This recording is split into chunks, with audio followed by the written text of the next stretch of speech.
What's going on, YouTube? Welcome to our page. Hey, if you are newer to our page or to our church and you have not subscribed yet, hit the bell, hit the button, follow everything with us so you can see all of our videos, all of our content we're putting out.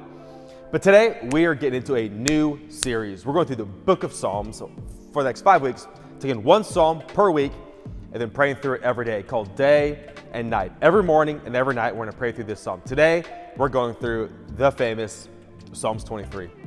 Have fun with this message, listen to it, pray through it, have a great time. Well, we're gonna get into the message today, and I am so excited. We're starting a new series today called Day and Night. Day and Night. Going through the book of Psalms. We're gonna spend the next 5 Sundays taking one psalm a week and studying it, reading it, praying through it. So today we'll go through a psalm, and then my challenge to you as your pastor, or if you're a guest today, a random dude on a stage, my challenge to you over the next 6 days is read the psalm that we're going through today every morning and every night. To bookend your days, reading in the morning and at night. You know, my son, my wife and I, we have 2 kids, and my oldest son, he's 7, his name's Cruz. If you say something to him, you better do it. Like, he will bring it up to you. He will say, like, hey, Dad, you said. Dad, you said. Even like friends like at church, like, hey, buddy, I'm gonna get you something. If you see him next time, he'll say, like, you told me 6 months ago on a Friday at 2 next to the building, you told me that you're gonna buy this for me. Where is it? Like, my son's memory is unbelievable. But what's interesting is he knows one of the best ways to get something is quote my words back to me. Do you know what prayer is? Quoting God's words back to him. Do you know what going through the Psalms is? Quoting, God, you said this. You said this. This is what you said about me. This is what you said about yourself. And I want to remind you what you've already said. So we're going to do that over the next 5 weeks, every morning, every night, day and night, bookending your days with his word. Today, we're going to go through a psalm that you probably never heard of. It's very new. It's very random. You probably never have read it or heard it preached on before. It's one of the most random psalms in all of the book of Psalms. Today, we're going to go through Psalms 23.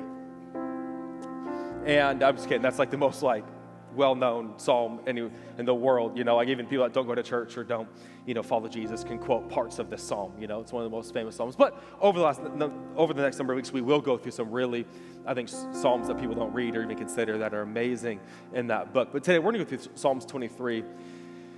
And I was reading a book this last week about Psalms 23, and the writer says that it's the most dangerous psalm in the Bible.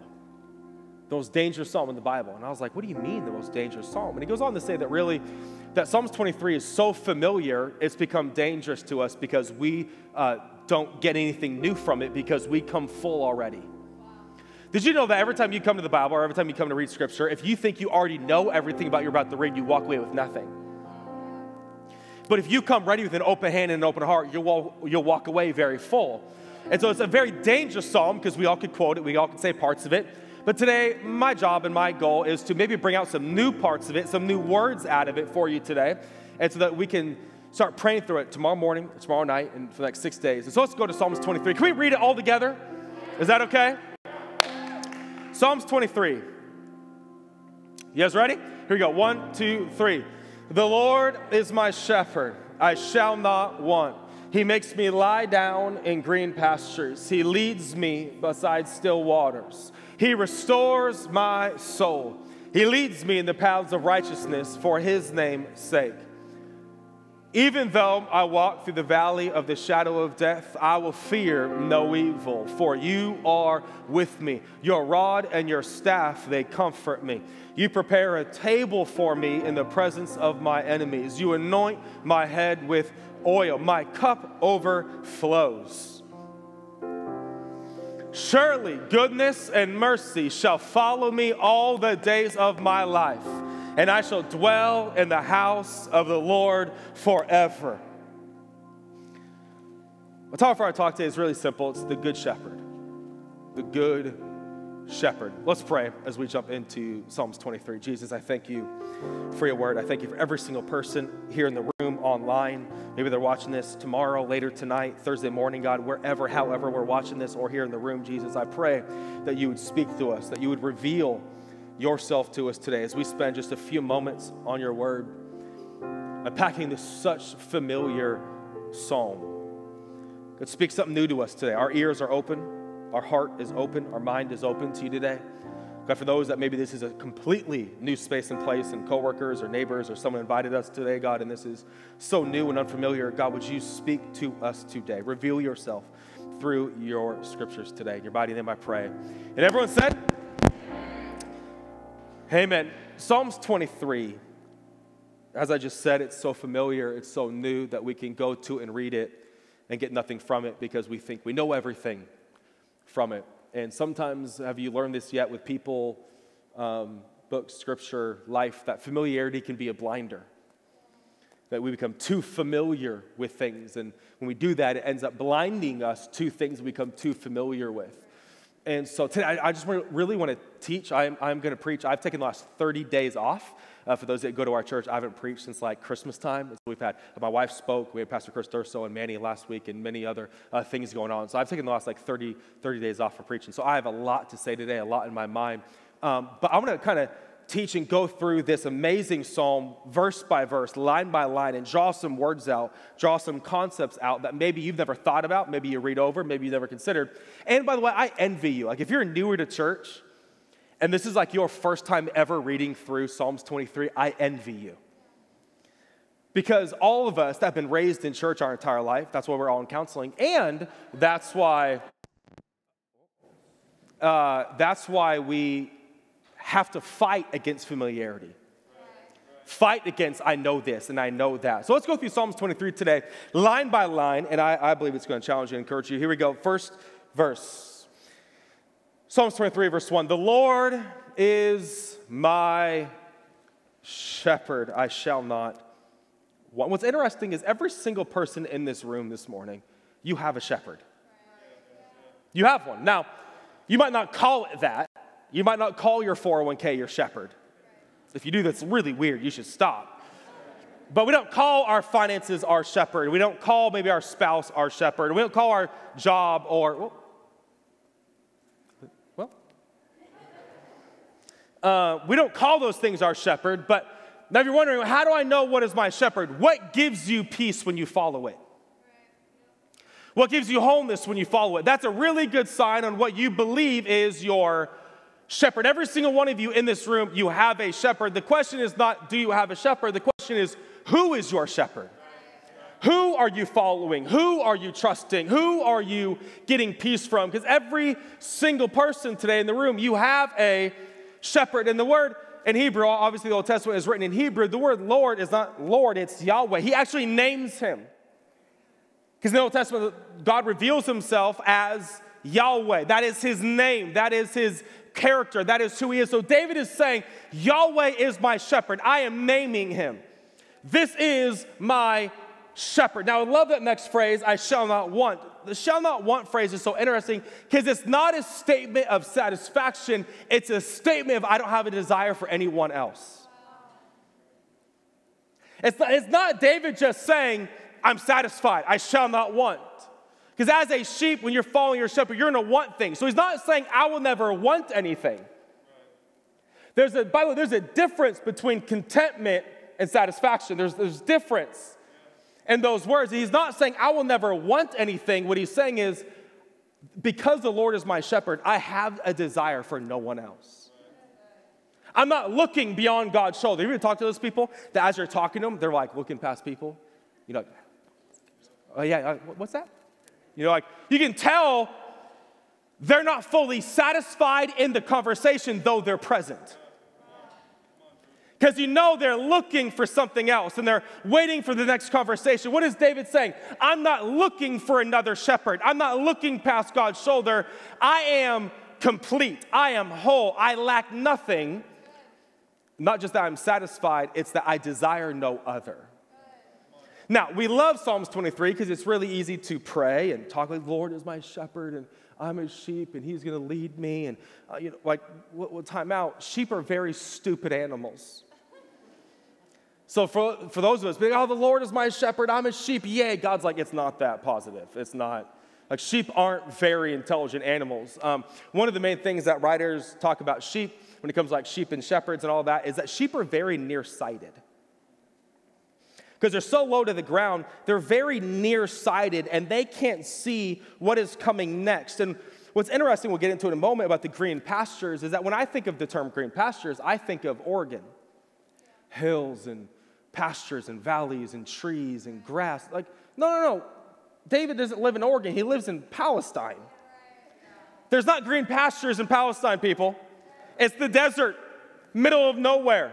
But what would happen is if you study the landscape and typography of Palestine, there would be random shoots of grass. Every few feet, there'd be shoots of grass. So though the sheep might think they're in the middle of nowhere, the shepherd would say, we're in green pastures. And the sheep would start getting nervous because once they ate what was in front of them, they would get nervous because they thought they would not get food anymore because they can't see where it's coming from next. How often does that play into you and I, that we get what's in front of us and we don't trust God anymore because we can't see where the next patch is coming from? We can't see where the next patch of food is coming from. We can't see where the next relationship's coming from. We can't see where the next job is coming from. And what do? We start becoming our own shepherd. Those of you are like, I lead myself, I guide myself, I do what I want. How's that working out for you?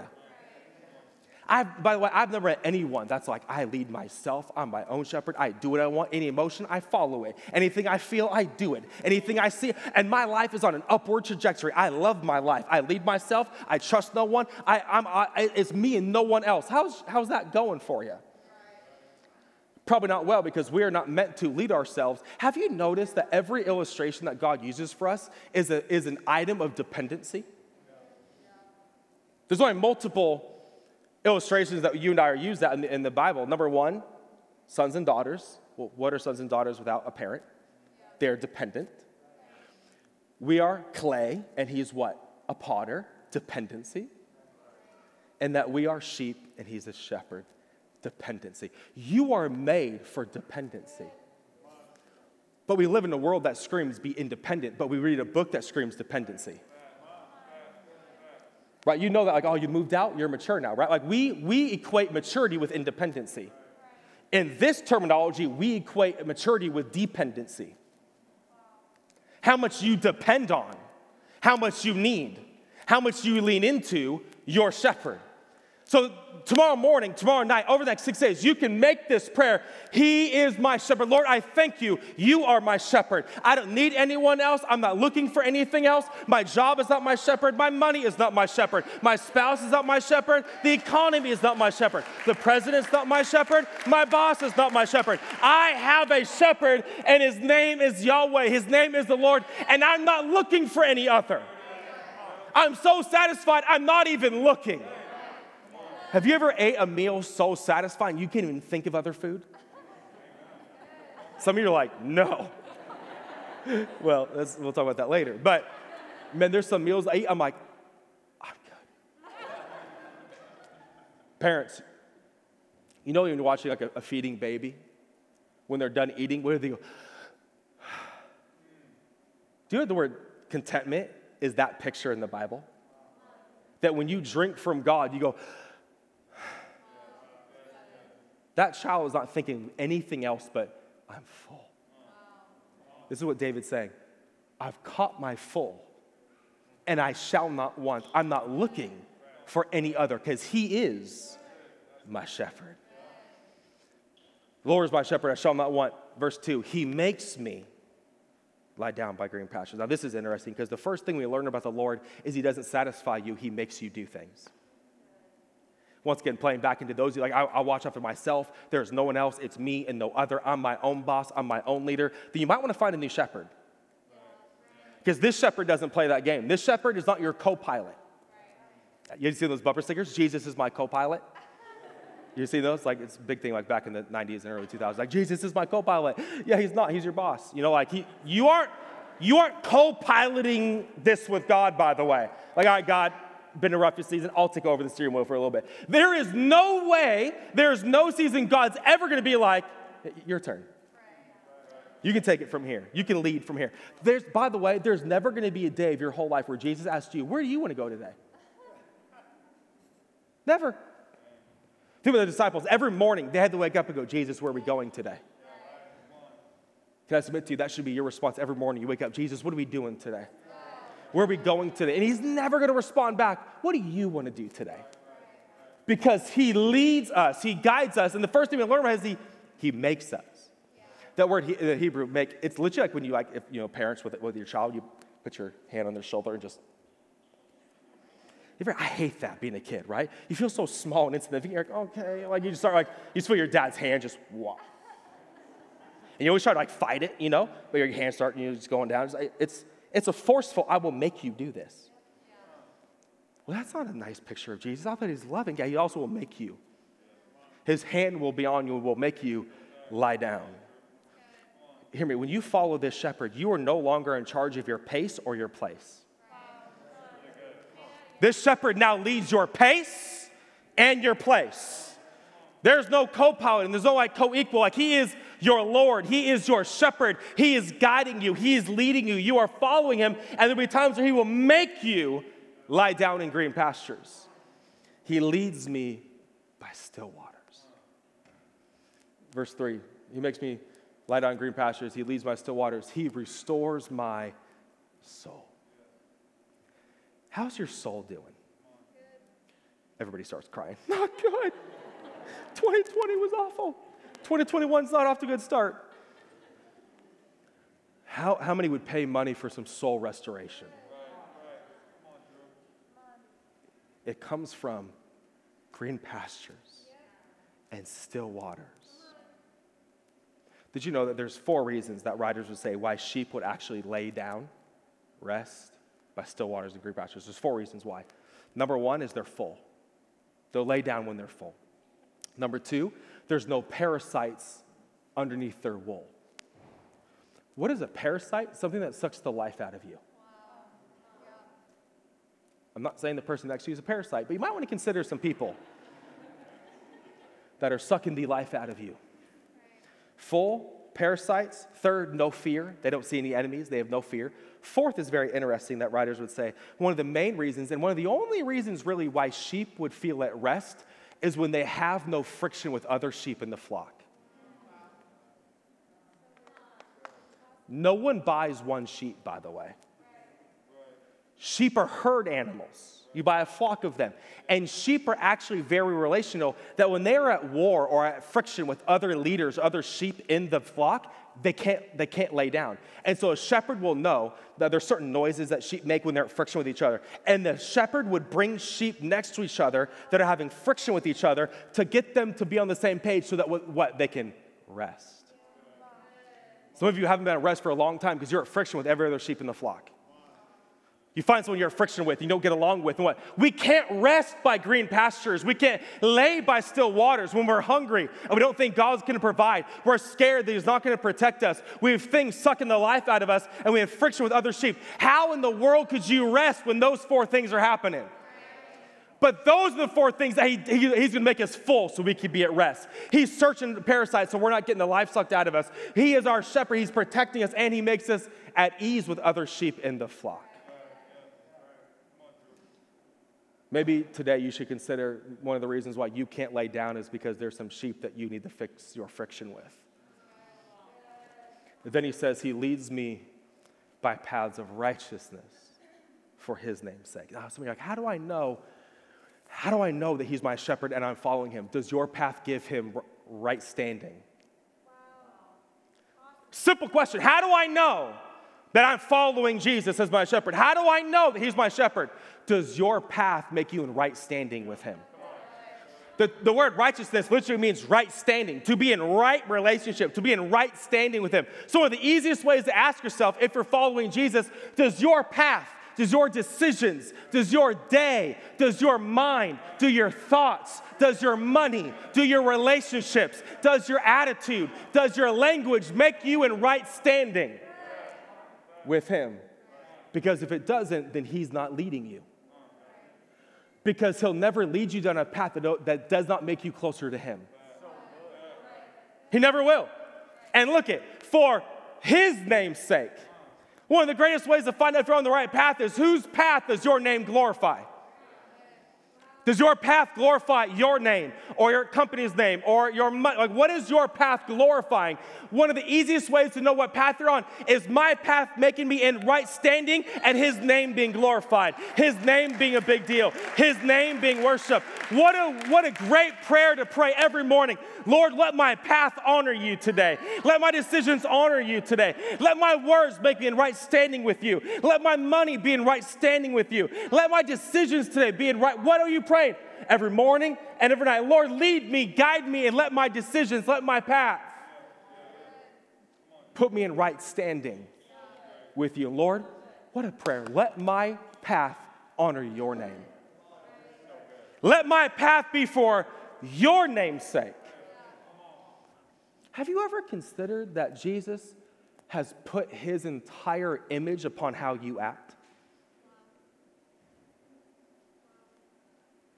For some people, you are the only Jesus they'll ever see. So which Jesus are you showing them? Could you imagine getting a group of people, a bunch of misfits, and saying, call yourself by my name and represent me wherever you go? It's called ambassadors. What is he saying? Let your paths be right standing with me and let my name be glorified. What a prayer every morning and every night to ask God, are my decisions making me in right standing with you? Is your name being glorified on my path? And this is the best thing about God, is that he will snatch you out of a wrong path and turn you right around. So today, if you're like, man, I'm not on the right path, don't worry about it. We have a shepherd that will come by, get you on the right path, and start directing you where you should be. Start changing, start directing. Oh, I forgot this morning. I forgot it at 9 o'clock. This is so good. I blessed myself last night when I wrote this down. I blessed myself. There's a difference between a mistake and a habit, by the way.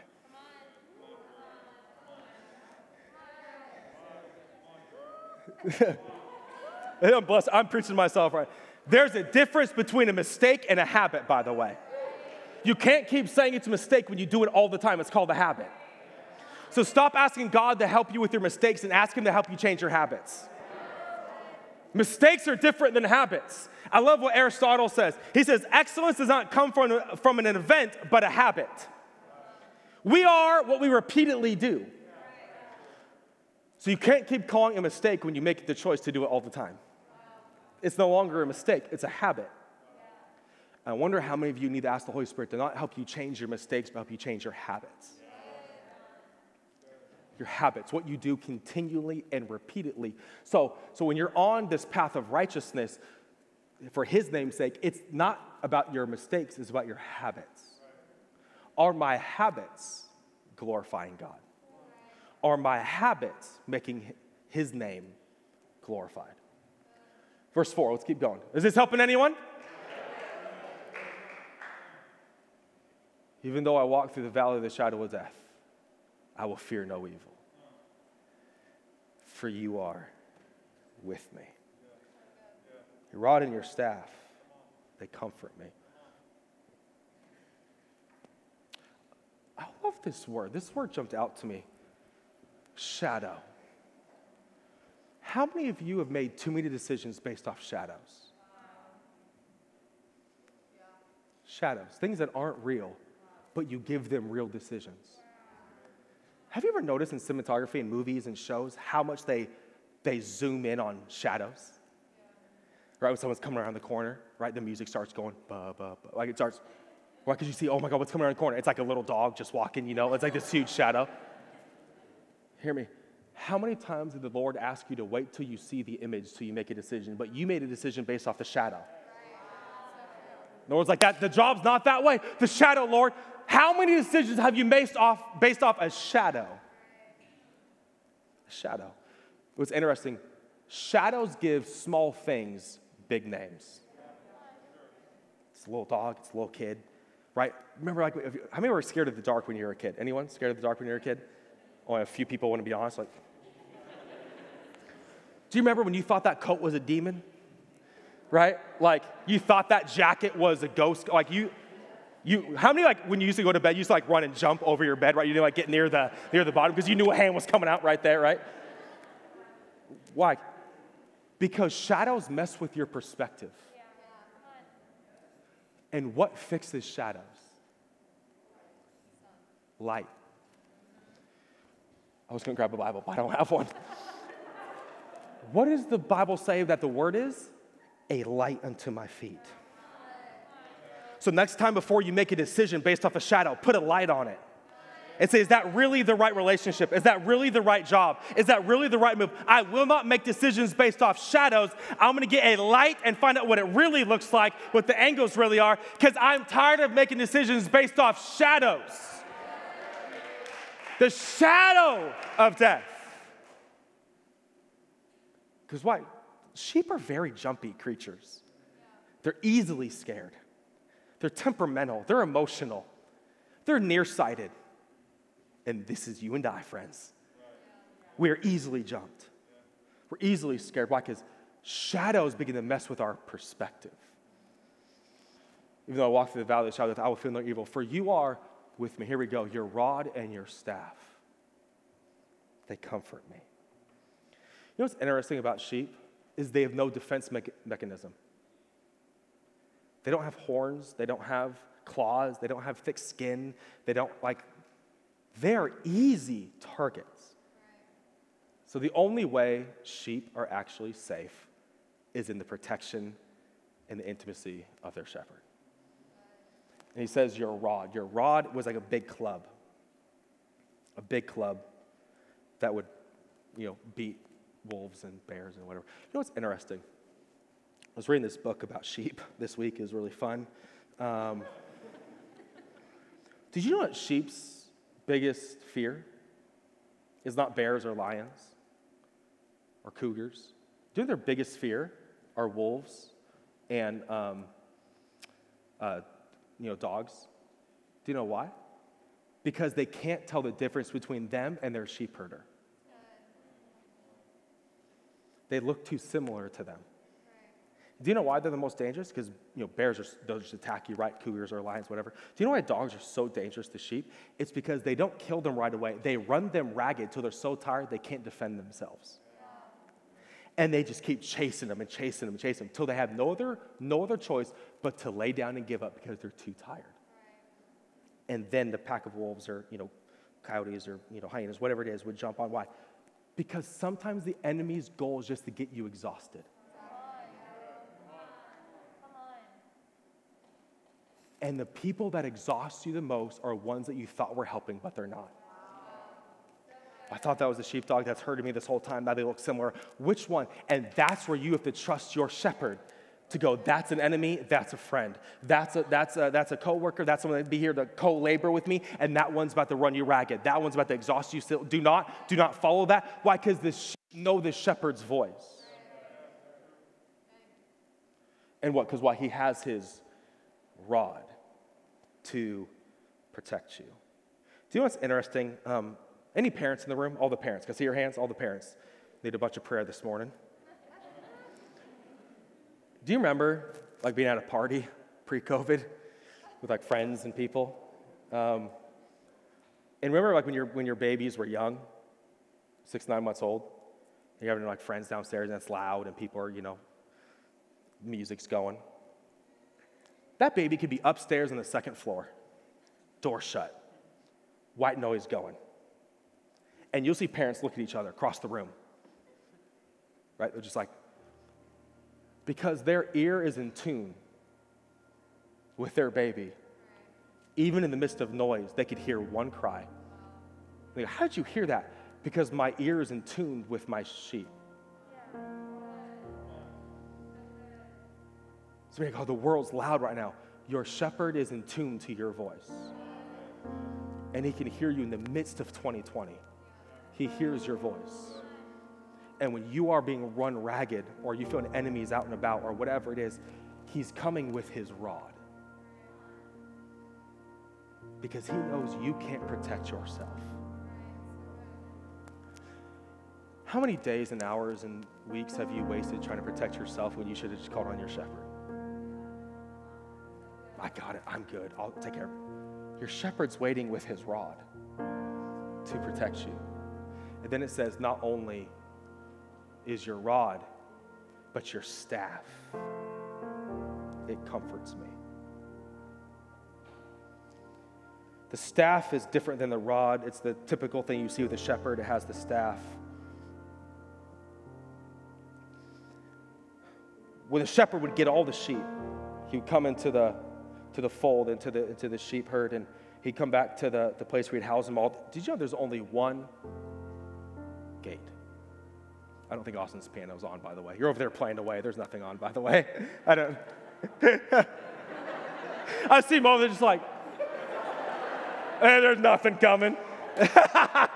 He's like, man, this note is fire. There's nothing coming out. That got me.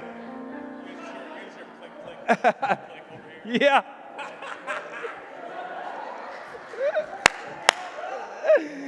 That got, oh, Jesus, there he is.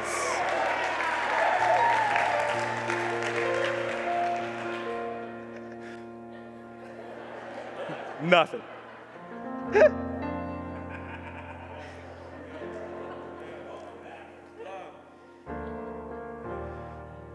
The shepherd would stand before the gate. That's why Jesus says, I am the door. No one can get past me. One sheep at a time would come by the door. And the shepherd would take his staff and run it over the top, the bottom, the legs of every sheep. Why? He's looking for an injury. And we'd take his staff and go over. They would jump on their leg or on their back or on their stomach. So what is the staff doing? See, the rod is about protection, but the staff is about proximity. Do you know for many times what worship is? The shepherd taking his staff over your marriage. The shepherd taking his staff over your soul. The shepherd taking your staff over last week, and you're worshiping, well, like the staff comes and you jump. What is he doing? I'm finding those parasites. I saw you fall over that hill, and I saw you trip on that rock, and I saw, hey, I just want to run my staff over you to make sure that you're okay.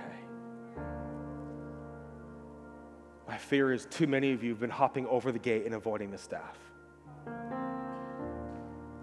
I don't want Jesus to bring it up again. I don't want to open that side up to me. It's too painful. It's too hard. What do? You just find other ways to get in the flock without running yourself by the shepherd and letting his staff run over you. When's the last time that you felt comfort by the rod and the staff? What's interesting is when you become in love with this shepherd, showing yourself doesn't become fearful, it becomes comforting. Revealing yourself doesn't become scared, oh, he's going to know. It's like, I find comfort when the shepherd runs his staff over me because now I know I can be taken care of.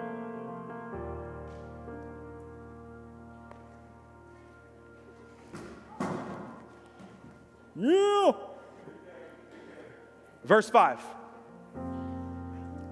You prepare a table for me in the presence of my enemies. I want to bring this word out, table, table, table. It's interesting because it's a table, there's anointing oil, my cup overflows. Notice where he says this table is being built in the presence of your enemies. How often have we divorced that we cannot be provided if there's trouble? No, I have enemies at this job. And by the way, just calm down. You know, a bunch of haters. No one cares. But there is time that we have enemies in our life, our job, our circles, our career. We have enemies. And we think in our mind that God has to remove us from our enemies in order to provide what we want. This is what Jesus is saying. I will prepare a table for you in the presence of your enemies. Look at this. Table. Presence, enemies, anoint my head, my cup overflows. What is this? Jesus wants to be your host. Man, I love this. You ever go to a friend's house and the wine's out, or the seltzer, or the whiskey, the food. You walk in to a table that's been built.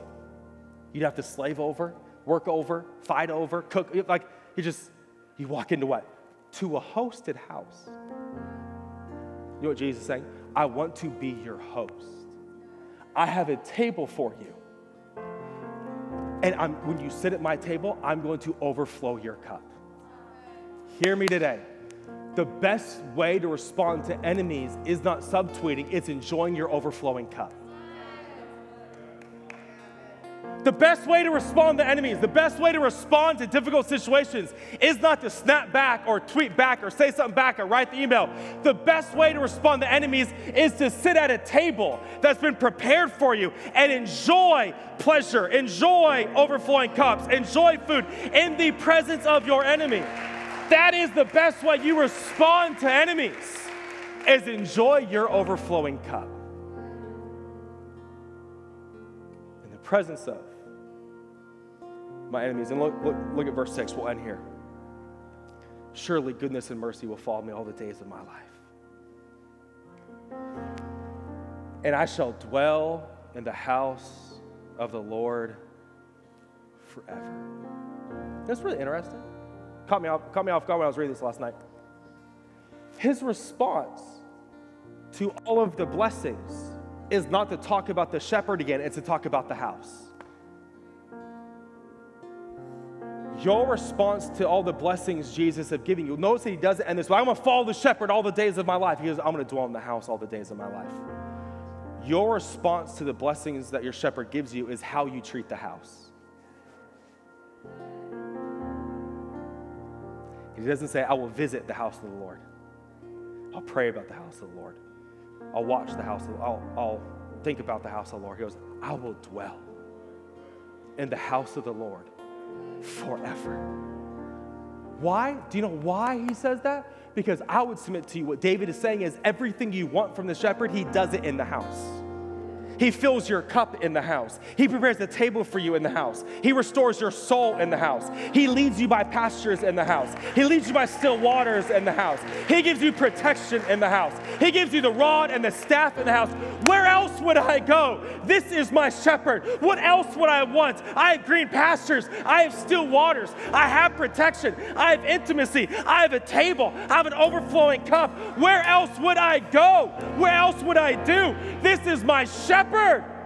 And this is what he does in the house. To dwell in the house of the Lord forever, because your response to Jesus is often proven by your relationship to the house. My wife is amazing. My son, he's really good at Call of Duty. He's so good. We put it online the other day. He had like 30 kills online with grown adults. And my son's talking trash. Get some, son. I'm like, you're a son. What are you talking about? Like, you're 7. Calm down, right? He's like, get worked. I'm like, who are you right now? Like, get off YouTube. He loves Call of Duty. Do you know, like, Julia, one of the ways that she now bonds with Cruz is she plays Call of Duty with him? She's not good. Oh, Cruz, be like, Mom, amazing shot, but kill him next time, right? Like, Cruz is so encouraging. But notice, the way that she responds to loving Cruz is to love what he loves. How you respond to the love of Jesus is to show what he loves. And what he loves is the house. So how I'm going to thank my shepherd is plant myself in the house of the Lord. I'm going to dwell there. I'm going to sing there. I'm going to praise there. I'm going to worship there. I'm going to build my life there. I'm going to raise my kids there. I'm going to give there. I'm going to serve there. I'm going to lift my hands and worship there. I'm going to be there every. Why? Because how I respond to the shepherd is shown what I do with the house. This is the good shepherd. Could you imagine how much your week is going to change if you pray through this every morning and every night? Watch your emotions get in alignment. Watch your thought process get in alignment. Why? Because it's day and night, bookending your days with who he is. Can we stand to our feet? I'm going to pray for you. We're going to worship. We're going to sing about this shepherd. By the way, if you're new to our church or you're new to church at all, we're a rowdy bunch. We lift our hands, we worship, we sing. This is not a quiet church. This is a loud church. And it's how we sing, lift our hands, declare. We're going to do that today. And by the way, during worship today, if you need prayer for anything at all, there's a team in the back that'd love to pray with you, talk with you, hug with you, anything you need today. if you don't mind, online, you can join us at your home, in your kitchen, in your PJs, in the car, wherever you're at today. You can join with us in the room. If you wouldn't mind, if you're new today, this is already overwhelming to you, no worries whatsoever. But if you wouldn't mind, and you'd like to join with us, can we just lift our hands to heaven today as we pray? Jesus, we declare once again, you are our shepherd. You are the great I am. We are lacking nothing. I'm not looking for anyone else. I'm not desiring anything else. I'm not needing anything else. Lead me today by green pastures, by still waters. Let your rod and your staff comfort me. Prepare a table for me. Let us dwell in the house today. God, we honor you. We worship you. Lead us today. We invite you again to be our shepherd. We invite you again to lead us and guide us today. Jesus, we love you. You are the good shepherd. We worship you today. We sing to you today. We honor you today. Come on, let's worship together.